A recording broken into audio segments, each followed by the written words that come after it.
किसी की गरीबी का मजाक ना उड़ाना, किसी की गरीबी पर हंसना मत, किसी की मजबूरी पर भी मत हंसना, क्योंकि यदि आप हंसे तो जो मजबूरी आज उसके सामने है, कल वो मजबूरी आपके सामने आकर खड़ी हो जाएगी। जो हालात उसके हैं वो हालात आपके बनने में देर नहीं लगेगी। मैंने रंक को राजा होते देखा है और राजा को रंक होते देखा है। ये उम्र ना अनुभव सीखने की उम्र है। स्कूल कॉलेज से ज्यादा हम लोगों ने जीवन के अनुभव में सीखा है। जो हमारा जीवन सिखा सकता है वो कोई यूनिवर्सिटी नहीं सिखा सकती। जो हालात सिखा सकते हैं, जो गरीबी सबक देती है ना मेरी माँ, वो कोई कॉलेज नहीं सिखा सकता, कोई प्रोफेसर नहीं पढ़ा सकता। जो गरीबी पढ़ा देती, हाँ या ना? इसलिए ईश्वर ने यह गरीबी बनाई है। समय तो सबका बदलता है। राम अयोध्या के राजमहलों में रहने वाले, पर समय बदला तो नंगे पांव जंगल जाना पड़ा। गुलाब की पंखुड़ियों पर चलने वाली माता सीता, समय बदला तो जंगल की लकड़ियों को काटना पड़ा। लव कुश को अकेले पाल पोस कर बड़ा करना पड़ा। हालात क्या नहीं कराते, मजबूरी क्या नहीं कराती, समय क्या नहीं कराता। इसलिए समय का दुरुपयोग ना करो, सीखो। हर दिन हमें कुछ सीखना चाहिए, हर समय हमें सीखते रहना चाहिए, लोगों का अनुभव लेते रहना चाहिए। एक उम्र का अनुभव होता है साहब। जो ज्ञान 40 साल के आदमी को है, वो ज्ञान 20 साल 25 साल के लड़के को हो ही नहीं सकता, वो कितना भी पढ़ ले।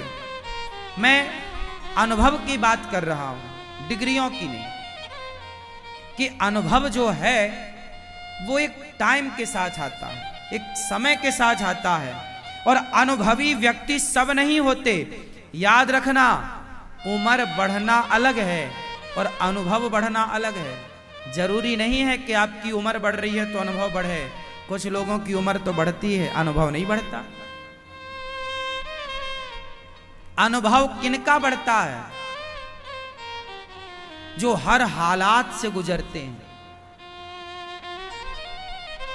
जो हालातों से गुजरे ही नहीं, उनका अनुभव तो जो 2015 में था वही 2024 में है।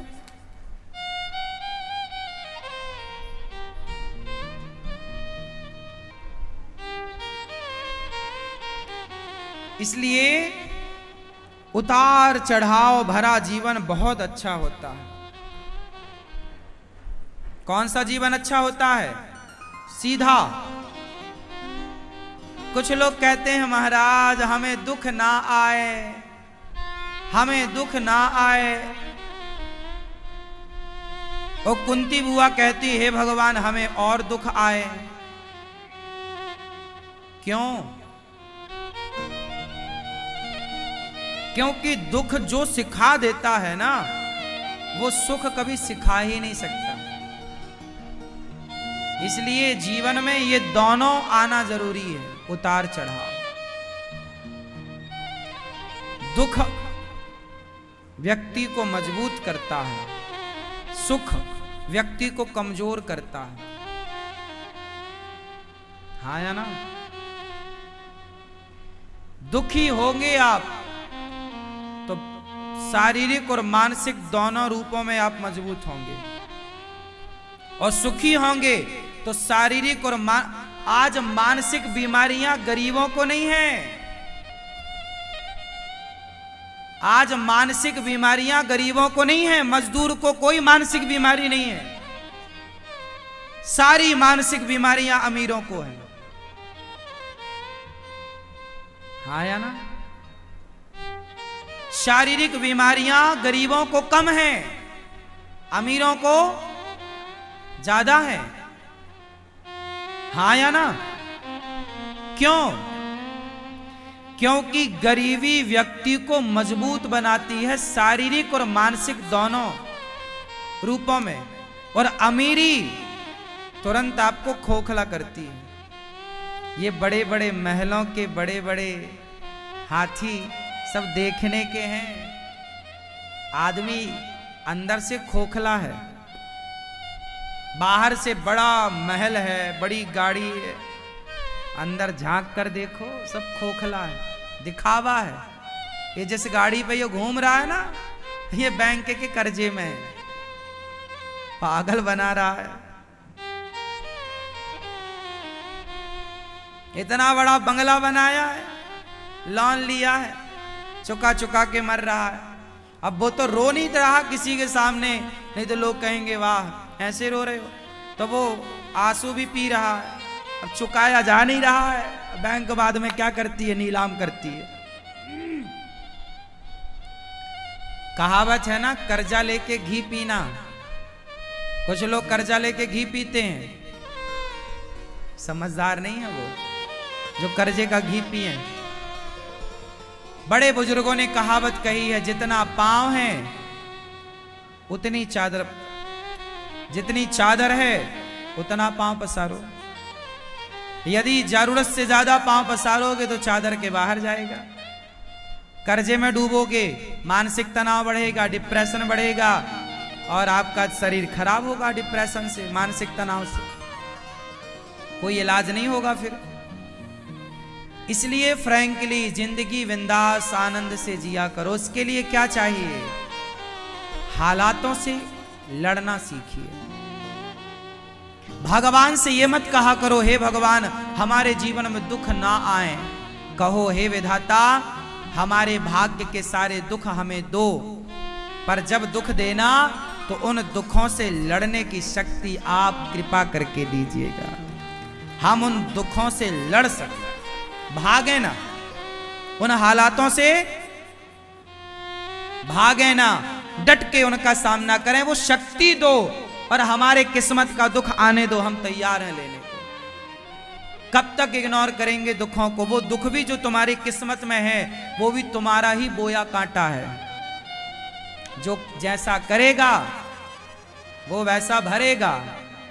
ये जो कर्मों की खेती है ना, ये कर्म कभी पीछा नहीं छोड़ते। आप यदि आपका समय यदि अच्छा है तो ये आपके पुण्यों का फल मिल रहा है, और आपका समय बुरा है तो ये आपके पापों का फल है पाप और पुण्य, बाकी कुछ नहीं। इसलिए हम कहा करते हैं दोष ना दो किसी को कि तुम्हारे कारण दुख मिला, तुम्हारे कारण। दुर्योधन का सर्वनाश हो गया, धृतराष्ट्र का सर्वनाश हो गया। बताओ जिम्मेदार कौन है? गांधारी मैया ने भगवान को श्राप दे दिया, कन्हैया तुम चाहते तो हमारा परिवार बच जाता, हमारे बच्चे बच जाते, जाओ हम तुम्हें श्राप दे रहे हैं कि जैसे हमारे बच्चे आपस में लड़के मर गए ऐसे तुम्हारा वंश भी आपस में लड़के मरेगा। गांधारी माता ने भगवान को बेवजह श्राप दे दिया।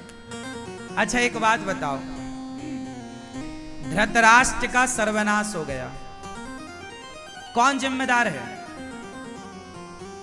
उत्तर दो, कौन? कौन? जोर से, जोर से, कौन? खुद धृतराष्ट्र। क्यों? क्योंकि धृतराष्ट्र तो राजा थे ना, और राजा के सामने एक महिला के कपड़े उतारे जा रहे थे द्रौपदी के, वो चिल्ला रही है बचाओ, तब तुम्हारे कान में आवाज नहीं गई? बहरे हो गए थे तब तो तुमने रुई डाल रखी थी कान में, सुनेंगे नहीं? जब एक सभा में एक नारी का अपमान किया जाएगा तो भोगने को तैयार रहना। करने में मजा आ रहा है ना, लड़की का अपमान, एक नारी का अपमान करने बड़ा मजा आया। दुर्योधन हंस रहा है, मेरी जंघा पे लाके बिठा उसको, हा हा हा। बड़ा मजा आ रहा दुर्योधन को, अभी सर्वनाश होगा तो और मजा आएगा। ईश्वर के घर देर है, जो तुम दूसरों का तमाशा देखते हो ना, सब्र रखो, बुरा करने से बचना मेरी मां। जगत देखे ना देखे, जगन्नाथ देख रहे हैं। देर लगेगी, 14 साल लग गए, 15 वर्ष लग गए दुर्योधन के सर्वनाश होने में, पर हुआ। द्रौपदी की साड़ी जिस दिन उतारी गई, उस दिन से, उस तारीख से 15 वर्ष के अंदर दुर्योधन का सर्वनाश हो गया। 13 साल का तो वनवास था पांडवों का, वो 13 गिन लो। 1 साल बात समझाने में, बनाने में लगी, शांति दूत बनकर गए, तैयारियां युद्ध की हुई। 15 साल युद्ध हो गया, 18 दिन में काम तमाम कौरवों का। बड़ा मजा आ रहा था ना द्रौपदी के कपड़े उतारने में। दुशासन उतार दो कपड़े, उतार बेटा उतार। जब ईश्वर तेरे उतारेंगे तब अक्कल आएगी। ये इतिहास के पन्ने पूजा करने को नहीं है, जो तुम महाभारत और गीता की पूजा करती हो मेरी मां।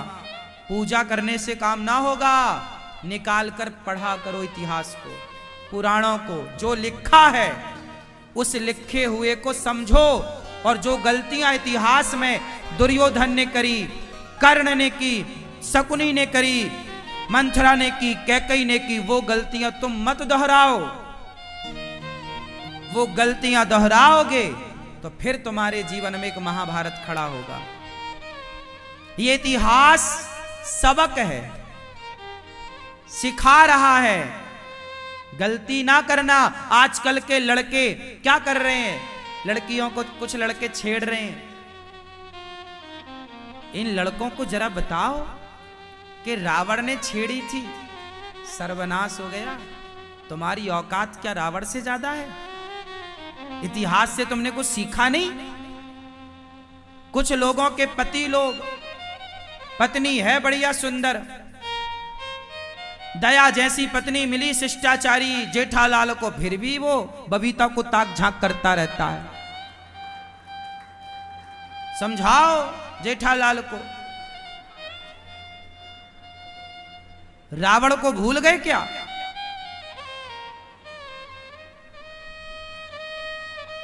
जो अपनी पत्नी को छोड़कर दूसरी की औरत ताक झांक करे, ऐसे लोगों को रावण के बारे में सुनना चाहिए कि रावण भी अपनी मंदोदरी को छोड़कर और पराई औरत को उठा के ले आया। ये इतिहास काहे पढ़ने के लिए है क्या?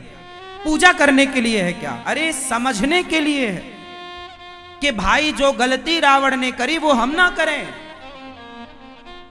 जो गलती दुर्योधन ने करी वो हम ना करें, जो गलती कैकेयी ने की, अपनों की बात नहीं मानी, खुद के पति की बात नहीं मान रही कैकेयी और मंथरा की बात मान रही है। जो स्त्रियां अपने पति की बात ना मानकर गैरों की बात मानेंगी तो तुम्हारा घर बर्बाद होगा, कोई नहीं रोक सकता। ये इतिहास सिखा रहा है। तुम बहरी बनी रहो तो हम क्या करें? तुम अंधे बने रहो तो हम क्या करें? ये शास्त्र दर्पण है। शास्त्र क्या है? दर्पण। देख लो, जिसने जैसा किया वैसा मिला कि नहीं, तो तुम किस खेत की मूली हो? तुम्हारे जैसे कितने संसार में आए चले गए। रावण जैसों की सत्ता ना रह गई, रावण जैसों की लंका जल गई, तो तुम्हारे घर तो माटी के हैं। भगवान की लाठी जब चलेगी ना, हाँ, जब नाश मनुज पर छाता है, पहले विवेक मर जाता है। इसलिए कहता हूं अति ना करो, किसी को सताओ ना, किसी को परेशान ना करो, क्योंकि कोई ना देखे पर परमात्मा तो हर क्षण देख रहे हैं।